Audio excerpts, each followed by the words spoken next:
एक बंदे की जान चली गई, सामने देखते रहे दुनिया, कोई नहीं बचा पाया। अपनी फोन की टॉर्च जला के ये कहता रहा कि मुझे बचा लो, मुझे बचा लो। कल्पेबल होमिसाइड है। सेक्शन 100 बीएनएस के तहत केस बनता है सब पे। ग्रेटर नोएडा के सेक्टर 150 के उसी इलाके में मैं खड़ा हूं जहां पर 27 साल का युवराज मेहता जब गाड़ी से आ रहा था तो इसी दीवार को तोड़ते हुए उसकी गाड़ी इस तालाब में चली गई। आपको बता दें ये एक मॉल की जमीन में डबल बेसमेंट की खुदाई हुई थी, जिसके बाद यहाँ पर पानी भरा हुआ था।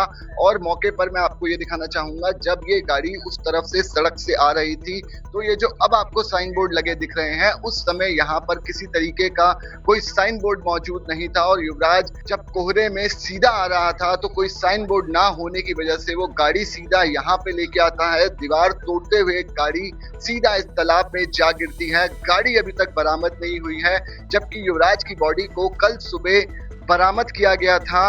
सबसे जो दर्दनाक पूरे हादसे में बात निकलकर सामने आ रही है, युवराज 1 से 1.5 से 2 घंटे तक गाड़ी की छत पे खड़े होकर मदद की गुहार लगाता रहा।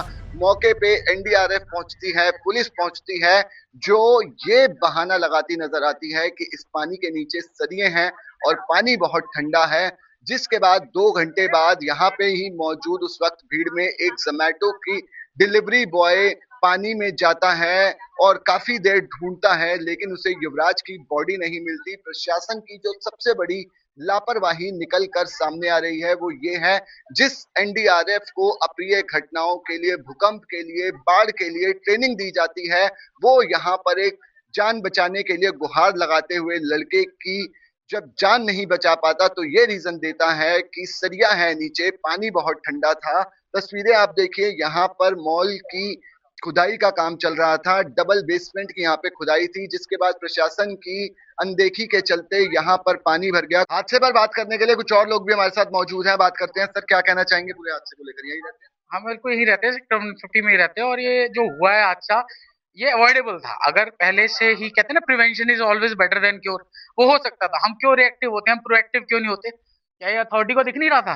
क्या अथॉरिटी वाले आते नहीं है यहाँ पे? यहाँ का लोकल म्युनिसिपल कॉर्पोरेशन नहीं आता है क्या? क्यों नहीं आए? क्यों नहीं पहले से किया? एक बंदे की जान चली गई, सामने देखते रहे दुनिया, कोई नहीं बचा पाया। एक अथॉरिटी, बिल्डर और वो कर्मचारी जो नहीं बचा पाए, सब रिस्पॉन्सिबल है। और मतलब कल्पेबल होमिसाइड है। सेक्शन 100 बीएनएस के तहत केस बनता है सब पे, बिल्कुल। अब आज यहाँ भीड़ इकट्ठी है? हम सब क्या इसी चीज का इंतजार कर रहे थे? किसी का ही बेटा बेचारे की, पहले बेचारी 2 साल पहले माँ चली गई, बाप अकेला रह गया। पैसा दे भी दोगे तो क्या कर लेगा बेचारा? एकमात्र सहारा था, पैसे सब कुछ होता है। जिसका घर का परिवार का बंदा जाता है वो जानता है। क्या कहना चाहेंगे पूरे इंसिडेंट के बारे में? देखो जी, जो एक्सीडेंट हुआ है ये बहुत दर्दनाक हुआ है और दिल दहलाने वाला हुआ है ये। क्योंकि जो जो जो फादर है उनका इकलौता था और घर में कोई इतना परिवार नहीं था। फिर बात ये थी कि यहाँ पर जो कोहरा मचा हुआ था काफ़ी ज़्यादा, तो गाड़ी आई बिल्कुल सीधा जाके बेसमेंट वाले पानी में चली गई। उसके बाद वो धीरे धीरे डूबती चली गई। और युवराज जो था वो अपनी फ़ोन की टॉर्च जला के ये कहता रहा कि मुझे बचा लो, मुझे बचा लो। कोई उसे बचाने के लिए नहीं उतरा। फिर बात ये थे, उसके पापा भी थे, पुलिस प्रशासन भी था, सभी था। तो कोई कुछ नहीं कर पाया। जब वो आखिरी टाइम तक ये कहता रहा कि बचा लो, बचा लो, फिर भी वो डूबता चला गया। फिर वो जब मर गया तो उसके बाद उसे निकाला गया है। और उसके बाद भी अभी तक 3 से 4 दिन हो गए, गाड़ी तक का कोई अता पता नहीं है। गाड़ी इसके अंदर है, उसको भी नहीं निकाला गया है अभी तक। और यहाँ के जितने भी ये बैरिकेड वगैरह जो भी लगे हुए हैं, यहाँ पर कुछ नहीं था, बिल्कुल सिंपल था। और ये लाइट वाइट कुछ नहीं जलती यहाँ पर।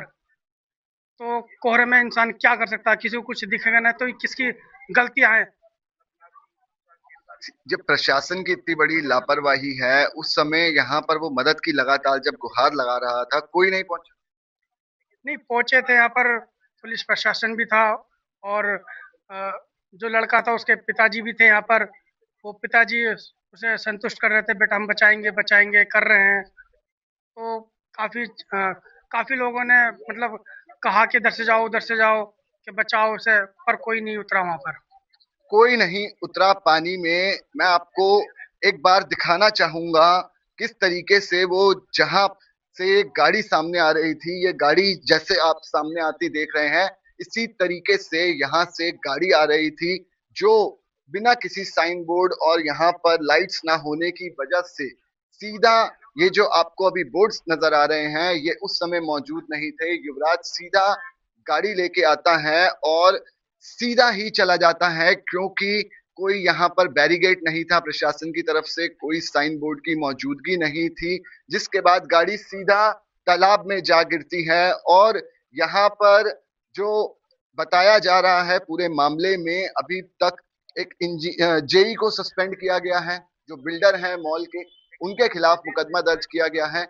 लेकिन जो सबसे बड़ा सवाल निकलकर सामने आ रहा है, एक घर का चिराग बुझ जाता है, इकलौता लड़का यहाँ पर 2 घंटे तक पूरी, जब वो बचाव के लिए गुहार लगाता रहता है, तब तक पुलिस, एनडीआरएफ, सभी लोग तमाशा देखते रहते हैं, लेकिन कोई पानी में उतरकर उसे बचाने की जहमत नहीं करता, जिसके चलते एक घर का चिराग बुझ जाता है। पूरे मामले को लेकर गहमा गहमी है, अभी भी मौके पर भीड़ मौजूद है लोगों की, मीडिया का भी यहाँ पर जमावड़ा है।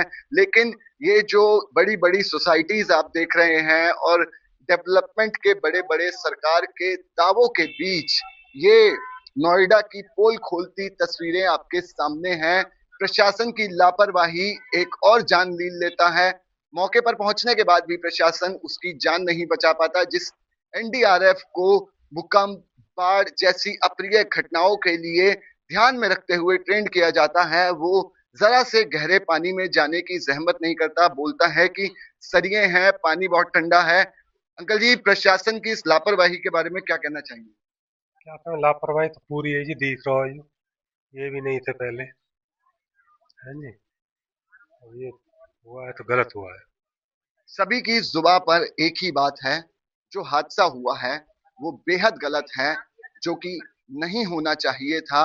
और ये ज्यादा गहरा पानी नहीं है, ज्यादा गहरा पानी ना होने के बावजूद भी पुलिस, एनडीआरएफ कोई भी नहीं जाता अंदर। क्या कहेंगे इस लापरवाही के लिए?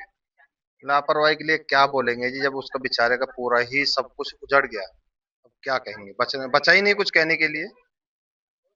ये बताओ, अभी 3 दिन हो चुके हैं, गाड़ी भी नहीं निकल पाई है। हो सकता है कोई और भी लोग इसमें हो, भाई कोई और भी उसका मित्र बैठा हो या उसका कोई भी रिलेशन कोई भी हो। अभी तो गाड़ी नहीं निकली है, अभी तो एक डेड बॉडी को निकाल के ही ये ने बोल दिया कि भाई हमने डेड बॉडी निकाल दी।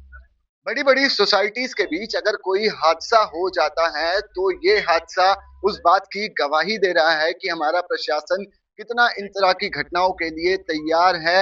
अगर यहाँ पर इस बात से ही अंदाजा लगाइए, इंसिडेंट को बीते इतना समय हो गया, लेकिन पुलिस प्रशासन, एनडीआरएफ, तमाम डिपार्टमेंट अभी तक भी गाड़ी को ही बरामद नहीं कर सके। तमाम जद्दोजहद के बाद कल सुबह लड़के के शव को बरामद किया जाता है। एक लौता लड़का था। इलाके में तनाव का माहौल है, घर वालों के बीच मातम पसरा है, क्योंकि घर का इकलौता चिराग युवराज मेहता अब इस दुनिया में नहीं है। अपनी ग्रैंड विटारा गाड़ी से वो गुड़गांव से सॉफ्टवेयर इंजीनियर के तौर पर एक निजी कंपनी में काम कर रहा था। देर रात घर लौटता है, तभी इस हादसे का प्रशासन की लापरवाही के चलते शिकार हो जाता है। अपने सहयोगी नितिन पराशर के साथ Rohit Goyal, dynamite news, greater Noida.